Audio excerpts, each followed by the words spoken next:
Hi, my name's Alan Tsao. Today, I actually want to talk to you guys about college rejection. So, right now, a lot of big Ivy League schools and big schools put out their acceptances this week. And a lot of you have been probably getting your acceptance or rejection letters at this point. And it's a rough year. If it turned out well for you, I'm really happy for you. But for a lot of you, maybe more rejections than you were expecting and less favorable outcomes than you were expecting. And I actually want to give you some perspective on it. The first thing I actually want to do is give you some perspective. You know, a lot of you have been spending your high school life perfecting your college application, getting the good grades, putting in, doing all the things that you were supposed to be doing, and you didn't get the result that you wanted. And that sucks, okay? One of the huge problems in resulting to where you are right now and how you're feeling right now is because so much focus has been put on your college resume and getting into that perfect school. I want you to remember and think about bigger, longer term pictures. Your goal ultimately in life, your parents' goal and your goal is to live a happy life and a successful life. That's ultimately what you want. You want happiness and success, right? If I could guarantee you happiness and success and you didn't even have to go to college, you would be, yes, I would take that. Would you take that over going to a good college and not having happiness and success? Absolutely, right? Because we always lose sight of the big picture.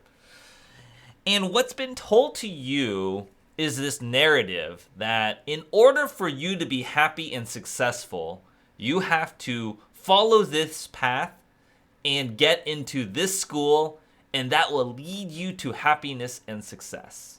Right? That's how it has been framed to you. And so what happens is if you don't get it, if you're not on that trajectory and you don't get into that school, what does it mean? It means maybe you're not going to have happiness and success in life, right? And that would make me upset. That would absolutely make me very sad. And so we have to take a step back as one, is that even true? I'm going to tell you a few stories just in general, and hopefully they'll relate to you. So I ended up going to what I would say a very good school. I went to Berkeley. I studied electrical engineering, computer science. There wasn't YouTube and Google back when I was in school to help me navigate that part, and so I was very oblivious to all of this thing that goes on to college applications. You would be horrified by the things that I did on my college applications that you guys would have done much better at. Okay? But I ended up going to Berkeley, did electrical engineering. I was an out-of-state student, and I went there. I didn't know anyone. I had to make new friends and everything like that.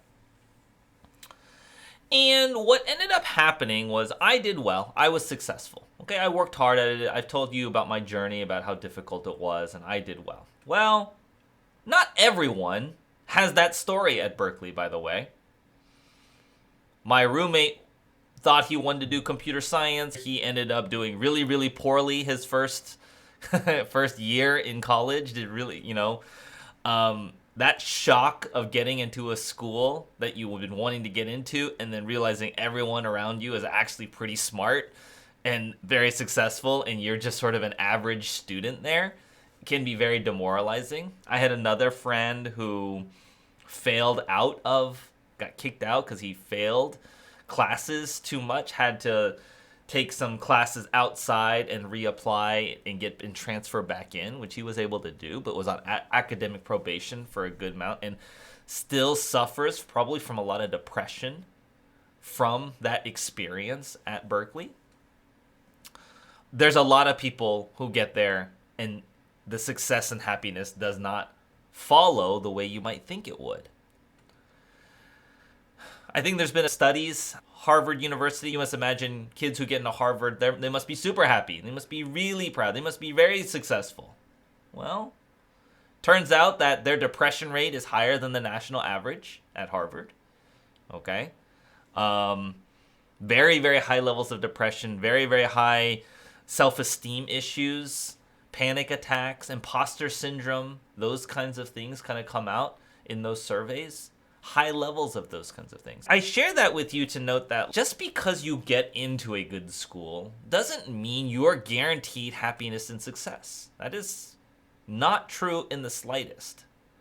And in some ways, it would have been better for certain people to not have gotten into those schools and gone somewhere else, honestly. I remember as I used to do a lot of one-on-one tutoring, I had a parent reach out. Her son was at Berkeley studying engineering. He needed help in a linear algebra class. And it was his spring break, so I chatted with him a bit. And I was like, hey, how's it going? He's like, well, I just had my second midterm. I was like, okay, how about the class? He's like, well, I haven't been to class since the first midterm. And so I gave him an honest talk. I was like, look, I mean, I cannot teach you all of that material in a week, right? That's like, there's no way that that could happen. You're going to have to come up with a plan for you to like learn all that material. Like, that's not something I could teach you in a week, right? That's like, you're talking about at least 6 weeks of material, like 18 hours of lecture material. There's no way I could do that. And this was a kid who in high school was extremely bright, extremely good at math. And here he is on the cusp of failing out of a math class, something he was notably strong in and studying mechanical engineering. I tell you that story to realize that, yeah, if you had gotten into the school you wanted, you might be happy for a little bit. But then reality sets in and you're not necessarily happier or better off. Some of the professors, the most brilliant, successful professors I had at Berkeley, the colleges they went to, I have no idea where they are. Some of the most brilliant people I worked with as an engineer went to schools I didn't recognize their names either, or you would consider lower tier schools. Success and happiness have actually a lot less to do with the college you go to than what you make out of that experience. So really, I am sorry if you did not get into the school that you wanted to get into. But your future isn't over. Your future is at the very beginning. And life is actually full of ups and downs. And getting into Stanford, getting into Yale, getting into Harvard, getting into MIT are not guarantees of success and happiness. And not even a higher chance of success and happiness. And in some cases, I think reality for some people is actually a worse outcome for them. I know it's hard to hear right now. I really do get that. But years from now, you're going to look back and you're going to realize that your success and your happiness had nothing to do with this decision day. Even though your entire high school career has been built up to this point, but your acceptances or rejections from colleges are a small blip in what actually is going to make you happy and what is actually going to give you success in life.